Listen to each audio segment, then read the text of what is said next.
এই শহর পুরান ঢাকার কোনো এক রাতের গল্প।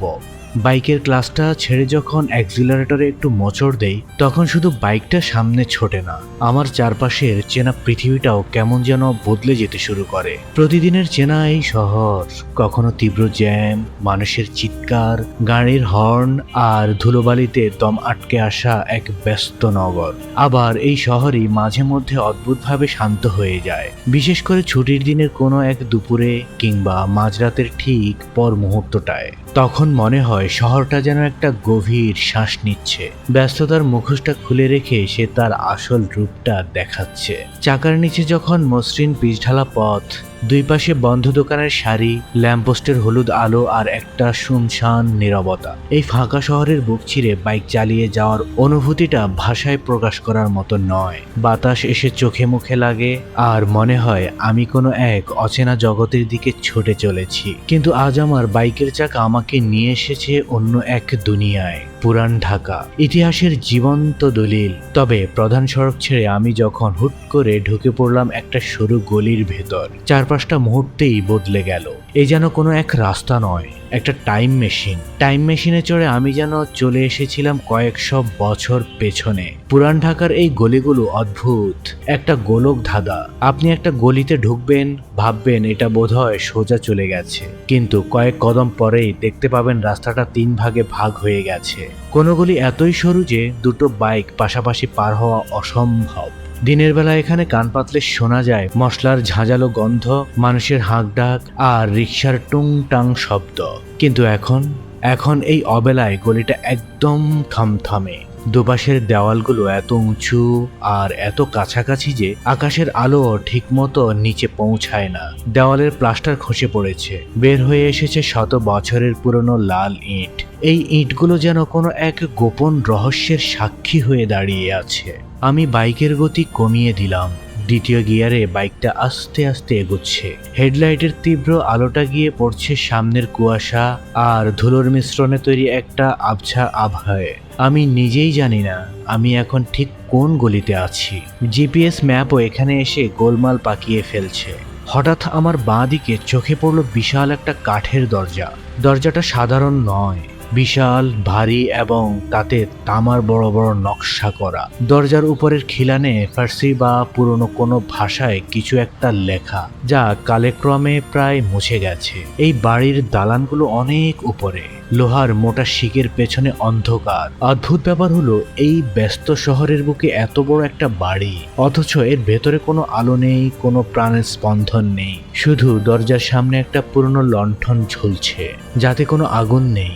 বাইকটা থামিয়ে আমি কিছুক্ষণ ওটার দিকে তাকিয়ে রইলাম। মনে হলো দেওয়ালের ওপাশ থেকে কেউ একজন খুব ফিসফিস করে কথা বলছে। বাতাসে কেমন যেন একটা পুরনো কাগজের আর আতরের সুবাস ভেসে আসছে। পুরান ঢাকার এই গলিগুলো আসলে মৃত নয়, এরা ঘুমিয়ে আছে, আর এদের বুকেই লুকিয়ে আছে হাজারো মানুষের হারিয়ে যাওয়া গল্প। হঠাৎ একটা ঠান্ডা বাতাস আমার ঘাড়ের পাশ দিয়ে বয়ে গেল, কেমন যেন একটা অস্বস্তি। আমি আর দেরি করলাম না, কিক মেরে বাইকটা স্টার্ট দিয়ে ক্লাস ছাড়লাম। বাইকটা আবার ছুটে চলল। এবার গলিটা আরো সরু হয়ে আসছে। দুই পাশের প্রাচীন দালানগুলো যেন আমার উপর ঝুঁকে পড়ছে। মাথার উপর দিয়ে চলে গেছে জট পাকানো শত শত বিদ্যুতের তার, যেন একটা বিশাল মাকড়সার জাল পুরো গলিটা বন্দী করে রেখেছে। আমি যত এগোচ্ছি গলিটা তত বেশি রহস্যময় হয়ে উঠছে। কখনো মনে হচ্ছে পিছু পিছু আরেকটা বাইক আসছে, কিন্তু লুকিং গ্লাসে তাকাতেই দেখছি কেউ নেই। শুধু আমার নিজের বাইকের হেডলাইটের আলো দেওয়ালে লেগে অদ্ভুত সব অভয় তৈরি করছে। এই ছুটে চলার মাঝে একটা অদ্ভুত আনন্দ আছে, একটা ভয় মেশানো রোমাঞ্চ আছে। যখন আপনি জানেন না সামনের মোড়টা ঘুরলেই আপনি কি দেখতে পাবেন, কোনো এক মস্ত বড় রাজপ্রাসাদের ধ্বংসাবশেষ, নাকি হঠাৎ করে শেষ হয়ে যাওয়া একটা অন্ধ গলি। চলতে চলতে হঠাৎ করে এই গলিটা শেষ হয়ে গেল, যেন একটা সুড়ঙ্গ পার হয়ে আমি আবার আলোতে ফিরে এলাম। সামনে একটা বড় মোড়, একটা বিশাল বটগাছ দাঁড়িয়ে আছে মোড়ের মাথায়। গাছটার নিচে একটা পুরনো চায়ের দোকান, যা কেবলমাত্র বন্ধ হয়েছে। চুলার কয়লাগুলো এখনো লাল হয়ে জ্বলছে। আমি বাইকটা থামালাম, হেলমেটের গ্লাসটা উপরে তুলে একটা দীর্ঘশ্বাস নিলাম, বুক ভরে বাতাস নিলাম, পেছনে ফেলে আসা গলিটার দিকে তাকালাম। অন্ধকার, নিঝুম আর রহস্যে ঘেরা। মাত্র কয়েক মিনিট আগের এই অনুভূতিটা এখনো আমার শরীরে কাটা দিচ্ছে। পুরান ঢাকার এই অচেনা গলিগুলো আসলে এক একটা জাদুর বাক্স। আপনি যতবার এর ভেতরে হারাবেন ততবার নতুন কোনো অনুভূতি, নতুন কোনো রহস্য নিয়ে ফেরত আসবেন। এখানে ইতিহাস আর বর্তমান এক হয়ে মিশে গেছে। এই যে ফাঁকা রাস্তা, এই যে নীরবতা, এটাই তো সুযোগ। শহর যখন ঘুমায় তখন সে তার ভেতরের গল্পগুলো বলতে শুরু করে, আর সেই গল্প শোনার জন্য আপনার প্রয়োজন কেবল দুটো চাকা, একটা সচল ইঞ্জিন আর একটুখানি ঘোরার ইচ্ছে। রাত ফুরিয়ে আসছে, পূবাকাশে হয়তো একটু পরেই ভোরের আলো ফুটবে। এই ফাঁকা শহরটা আবার জেগে উঠবে। জ্যাম, কোলাহল আর চেনা ব্যস্ততায় মুখর হয়ে উঠবে চারপাশ। হারিয়ে যাবে রাতের সেই রহস্য।